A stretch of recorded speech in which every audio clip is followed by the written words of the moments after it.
Assalamualaikum. Sekarang kami sedang berada di Kubah Hijau.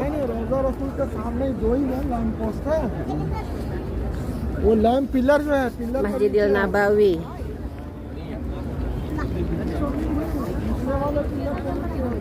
Nenek, Nyai, Siti. Waalaikumsalam warahmatullahi.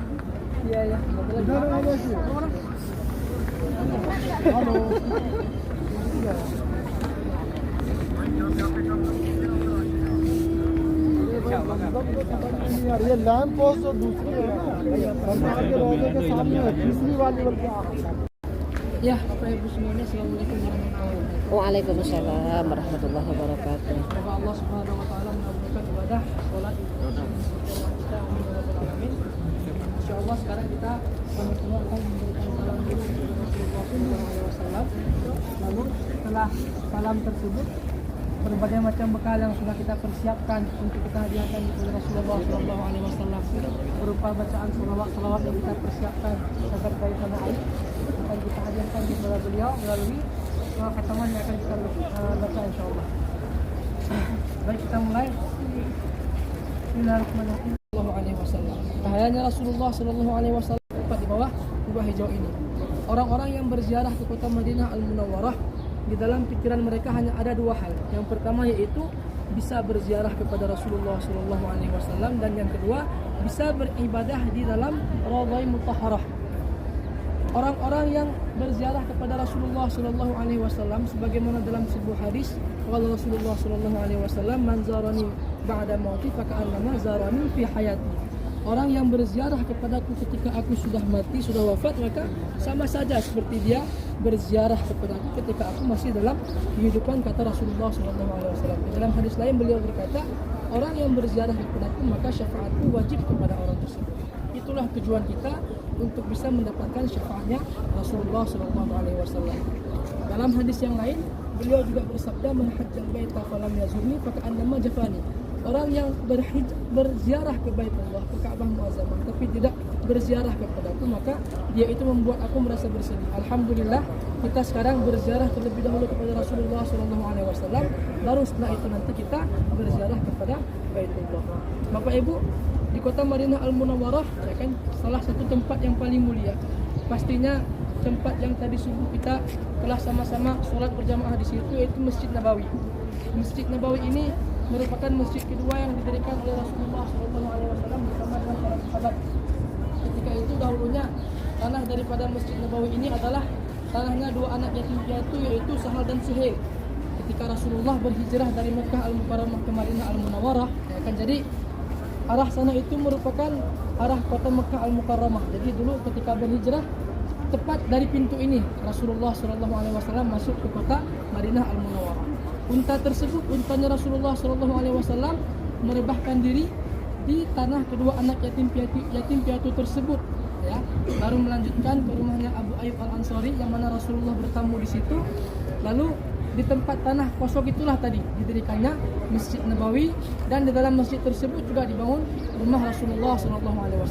Inilah sekarang Masjid Nabawi, ya kan, bentuknya sekarang sudah dalam keadaan renovasi dari berbagai macam generasi para khalifah Islam.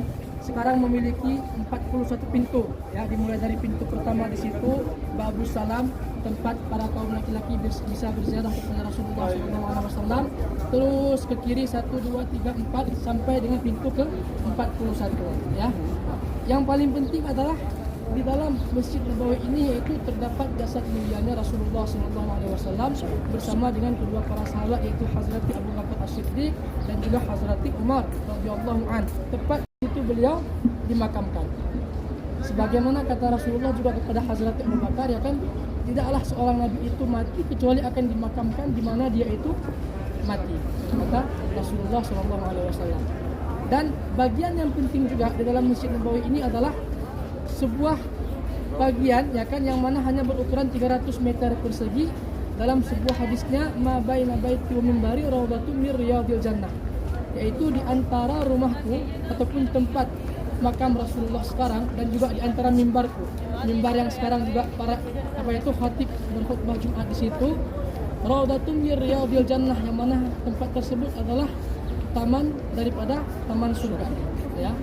para ahli mufassir menjelaskan kenapa dikatakan dengan Rawdatul Jannah, taman surga. Yang pertama mengatakan bahwasanya tempat tersebut nanti ketika hari kiamat datang akan diangkat di surganya Allah Subhanahu wa taala.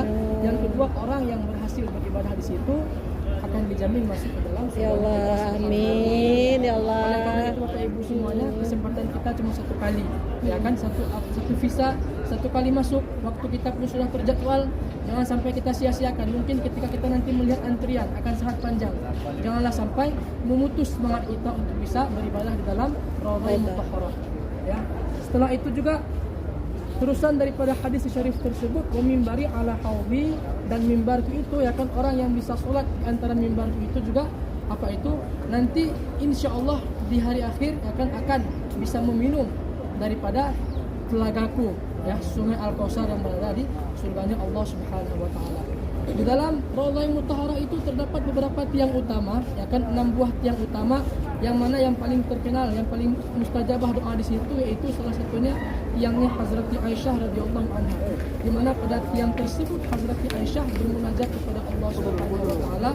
Lalu setelah doa beliau dikabulkan, Hazrati Aisyah berkata, ya kan, bahwasanya jika andaikan orang-orang mengetahui salah satu tempat di Raudhah Mutahharah yang paling dikabulkan doanya, maka pasti orang akan mengantri untuk bisa masuk ke dalam tempat tersebut. Dan seperti keadaan sekarang, orang semua mengantri agar bisa sholat di antara tiangnya Hazrati Aisyah radhiyallahu anha. Terdapat juga tiang Abu Lubabah. Abu Lubabah salah seorang sahabat, ya kan, yang beliau merasa menyesal karena pernah sekali beliau menolak ajakan Rasulullah untuk ikut berperang, sehingga beliau mengikat dirinya di tiang tersebut. Lalu beliau meminta ampunan kepada Allah Subhanahu wa taala agar diterima taubatnya. Jadi dinamakan juga tiang Abu Lubabah ataupun tiang taubah insyaallah. Jadi kalau Bapak Ibu berhasil masuk ke situ, di atasnya itu ada tulisan emas gitu. Ustuwanah, namanya Ustuwanah Aisyah, Ustuwanah Lubabah, ataupun juga Ustuwanah Sarir wasallam, agar tidak ada orang yang mengganggu beliau. Ya, ada juga namanya Ustuwanah Mukhallaqah, tempat Rasulullah sallallahu alaihi wasallam dulu berkhutbah, ya, sebelum adanya mimbar yang sekarang. Jadi mimbar yang sekarang itu yang ada di dalam Raudhah Mutahharah itu merupakan tempatnya itu tempat Rasulullah dahulu berkhutbah, tapi sekarang mimbar tersebut merupakan hadiah daripada salah satu Sultan Turki Utsmani, yaitu Sultan Abdul Majid III, ya, Sultan Murad III. Ya, kalau kubah hijau ini merupakan hadiah daripada salah satu Sultan Turki Utsmani juga, yaitu Sultan Abdul Majid, Bapak Ibu semua. Jadi selama kita masih diberikan kesempatan, ya kan, untuk bisa berada di sini, marilah sama-sama kita maksimalkan potensi ibadah kita gitu.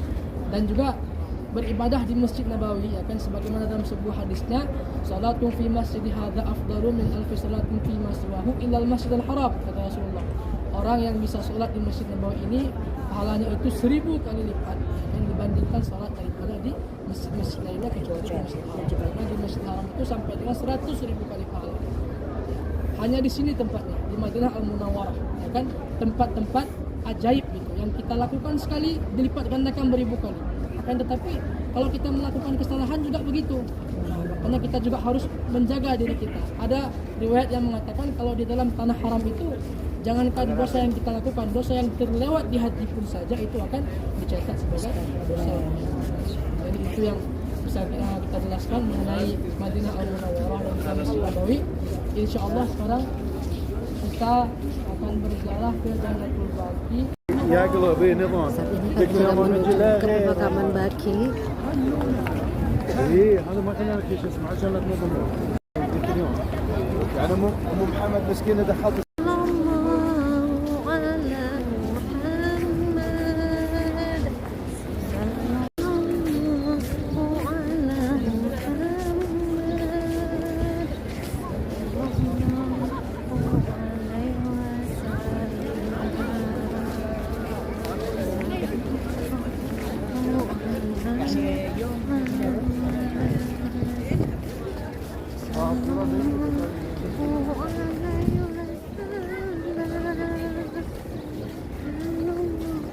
Sallallahu ala Muhammad. Sallallahu ala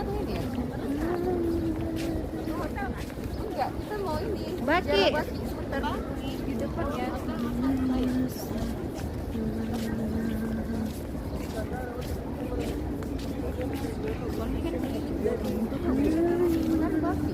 Oh gitu. Ini nggak betul kan tadi kata Abi kita ngelilingi pagar. Nggak dapat, udah tertutup semua. Oh, jadi kita nggak bisa lihat? Di atas kita. Enggak, kita mengelilingi. Enggak. Oh, kita tanya yuk.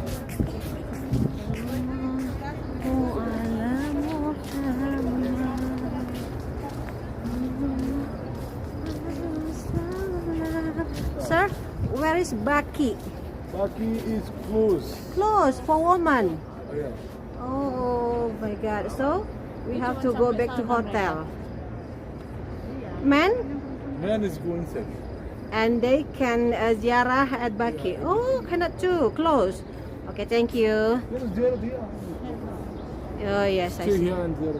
Dua. Kan di sini aja, keliling Oh, this is Baki. All of them here. Oh, all of that Baki. So, You can't see. yeah. We can see. Ini So, dua hina. so which one? Usman bin Affan. They actually know this and same kullu. Oh, Here is in top in Fatima. yeah. Usman in top. Usman bin Affan. All of them here. Yeah. Thank you for the information. Yeah. No space. Bijariah for you. No space kak untuk ini lihat itu Iya, dan ya. nggak ada. Oh gitu. Udah keliling di sini. Jadi tutup. Ya tutup. Ada ini ya jadi jangan bisa lihat ya. Yang laki-laki juga ya. Yang laki-laki masuk ke dalam kak. Oh. Belah belum rezeki kita. Memang ya nggak ada rezeki untuk perempuan. Iya memang nggak perempuan ya nggak apa-apa lah. Dia jeru-jeru kayak gitu.